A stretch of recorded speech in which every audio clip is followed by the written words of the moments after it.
Heavy rain in the morning hours of today cast doubt on whether or not there would be racing here at the Upper Peninsula International Raceway or not.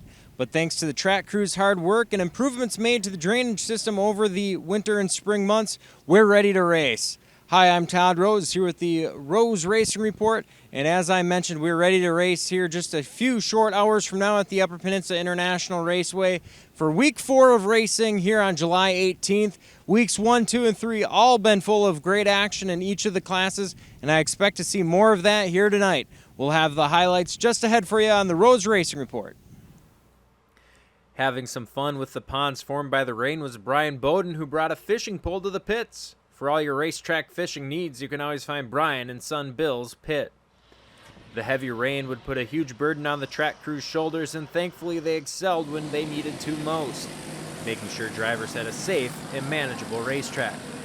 Features got underway with the Riverside Auto Group Youth Micro Sprints, and as Carl Worm got the jump on the field, battles ensued behind him, such as this one between Brody Steinhauer and Griffin Iverson. Things would calm down for a bit, but then Carl Worm found lap traffic 3 wide ahead of him.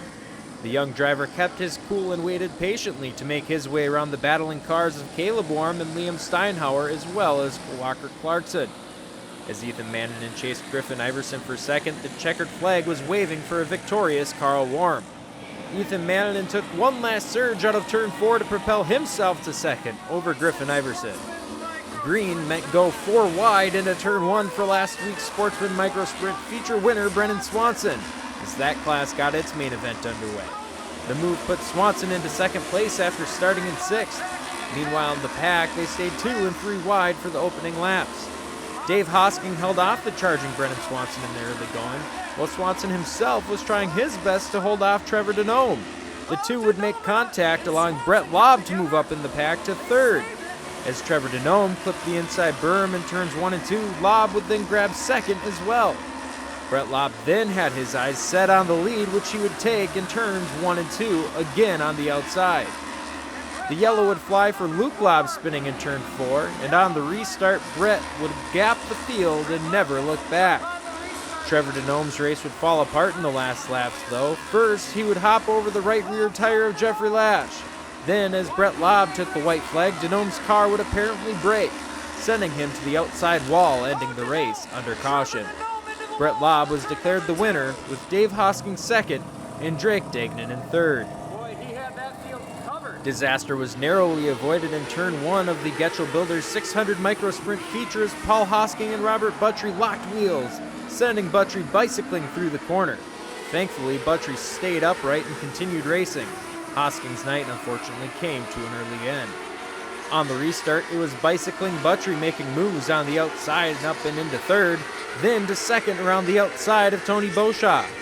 At the tail end of the field, buried in traffic, were Matt Peterson, Greg Bryak, and Kevin Worm, the 3 feature winners in the season thus far.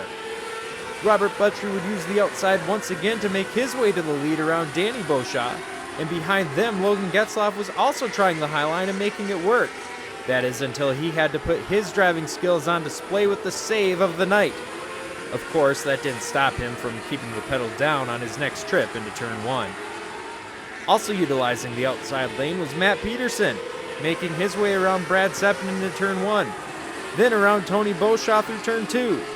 The race would fall into a smooth pattern as Robert Buttrey would see the white flag. Despite a little hiccup in turn 4, he would grab his first ever feature win. Matt Peterson followed in 2nd and Danny Beauchamp in 3rd. As Buttrey headed to victory lane, Kevin Worm showed his fighting spirit, putting it all on the line for 1 or 2 extra spots in the last set of corners. The UP Vintage Modified feature would also get off to a rocky start as jostling for position led to both Fred Minor and Jesse Denome's nights, ending on the lap number 1 in turn 2 and turn 3 respectively. On the ensuing restart, Jamie Iverson moved to the top of the field, gapping Matt Valaket behind him. Scott Degnan would start his move to the front of the field with this pass on the outside of Charles Peterson into turn 1. Iverson would make his way into lap traffic with a healthy gap over second place Matt Valaket. It would not stay that way. With every car or pair of cars, Iverson had to yield, allowing Valaket to attach himself to Iverson's rear bumper. A side-by-side battle for position between Alan Yell and Charles Peterson was the difference maker in this feature race, as Matt Valaket and Scott Degnan used the pair to make their way around Jamie Iverson. Valaket made his way to the inside of Iverson down the back straightaway, and then to the inside of Peterson, leaving Iverson out to dry. Degnan would do the same as Iverson would slip out of turn 4. For Iverson, he would have to settle for a third-place finish despite closing in on Degnan in the final laps and making this one final move.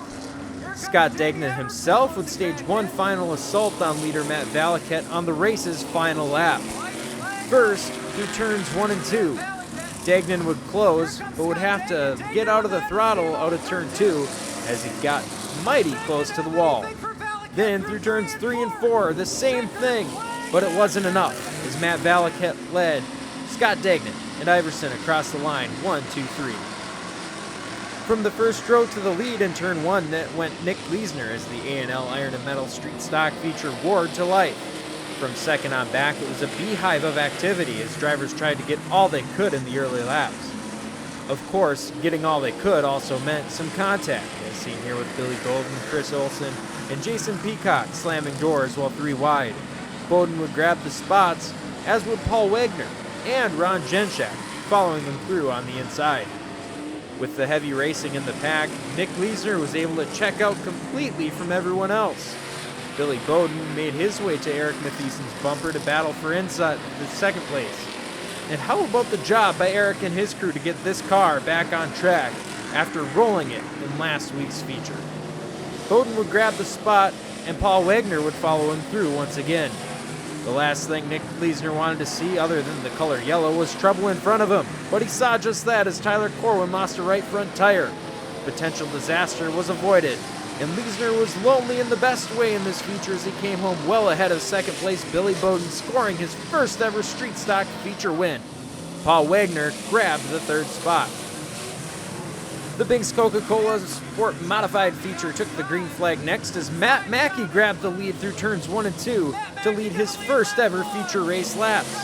The Richies of Mike and Pat battled side by side early in the going, trying their best to both pass Jess Solomon, which Pat was able to do out of turn 2. Richie would use a similar move to get to the inside of Matt Mackey to eventually take the lead. But it wouldn't be easy as Matt put up one heck of a battle on the outside, a lane he has used frequently this year. After the race, Mackey, in his second year of racing in a modified, said it was the best he had ever felt in the car. Monty Dalgord grabbed the second spot, also on Mackey's inside, but again, Mackey would put up one heck of a battle to hold on to that spot. As far back as the first practice of this year, Matt Mackey was practicing on that outside line, and you can tell as he's able to use it to his advantage when he needs to. Dalgord would get the pass done out of turn number 2 and down the back straightaway as Matt Valaket watched from third. Mackey would slide wide out of the fourth corner, allowing Matt Valaket to get the position, but Mackey would come back charging on the outside, but was unable to take the spot back. Valaket and Dalgord would continue their battle for second as they made their way around Wally Sepinen. A caution for debris would pack the field up for one last dash to the finish.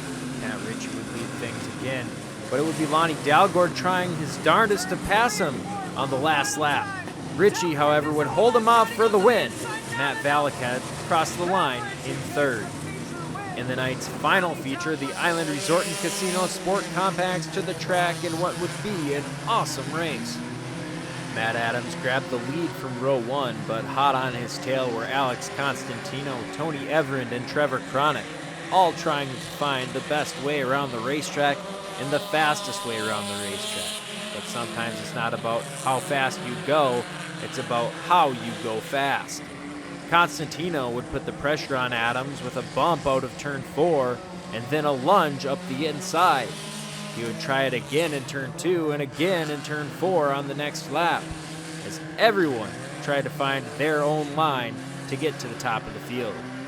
After several tours of the Upper Peninsula International Raceway, Constantino finally made the move stick out of turn 4 to take over up front. sliding his back end out while doing so. Tony Everand would then be all over the rear bumper of Matt Adams, and he too would use the inside line to take a position from Adams on the inside down the front straightaway. For the second week in a row, though, mechanical woes ruined Ryan Matheson's night, as his car would slow and come to a stop on the front straightaway. Under the yellow flag, leader Alex Constantino would exit the track with the steam pouring from the hood of his car, an apparent leak, guaranteeing a new winner in 2020. On the restart, it was proven that Tony Everand would be that winner, holding off the field in a green-white checkered finish. Trevor Kronick would grab second by a foot or so over Matt Adams. Next week, UPIR pays tribute to the life of a great driver and great person with the Christian Grollo Memorial Race. For the drivers, there will be an increased payout. For fans, there will be 50-50 raffles, bucket raffles, and in addition, End the Silence will be in attendance. July 25th, UPIR celebrates the life of Christian Grollo. Green flag drops at 7 p.m. Eastern.